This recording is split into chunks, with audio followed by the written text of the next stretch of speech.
Hi mga mare! Samahan nyo kami mag-ilog, and before that, nag-drive-thru muna kami ng food namin at dadayo lang talaga kami ng lunch sa ilog. Since umuokay na rin ang panahon, naisipan namin na pumunta ng ilog para makapag-unwind and relax na rin ng saglit.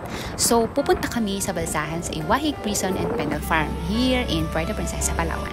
Mabuti na lang talaga at umayon din ang panahon, kaya naman napaka-smooth lang din ang biyahe namin. Kaya naman, andito na rin agad kami sa balsahan at nakakita pa kami ng magandang spot, tapos may man-made pa na lamesa. Grabe mga mare, andito na kami sa ilog. Super ganda ng ilog, wala akong masabi. Oh my goodness. Kaya naman guys, kung gusto niyo makapag-relax at naligo ng ilog sa napakalamig na tubig ng ilog na ito, pupunta lang kayo dito guys sa balsahan sa Iwahig Prison and Penal Farm.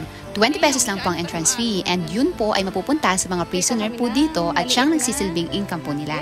Bukod po sa mga handicraft na ginagawa nila, nagbebenta rin po sila ng honey at mga halaman. So kung may tatanong nyo po kung safe dito, yes po, safe na safe po dito kahit ang karamihan sa kanila ay mga prisoner po ang nag-a-assist sa inyo. Sila po ay napaka-approachable and respectful sa lahat ng mga guests po nila.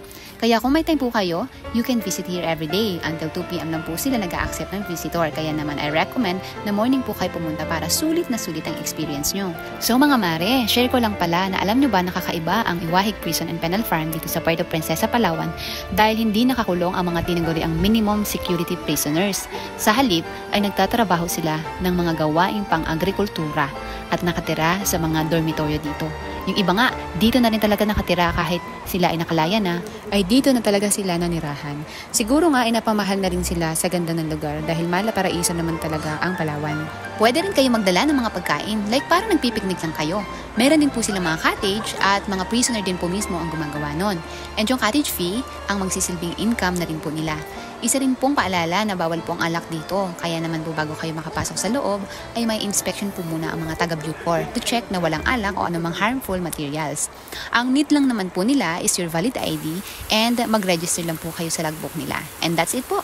Kaya naman tag mo na at akitin mo na ang barkada mo, workmates mo, and family mo. At mag-relax ka din naman paminsan-minsan.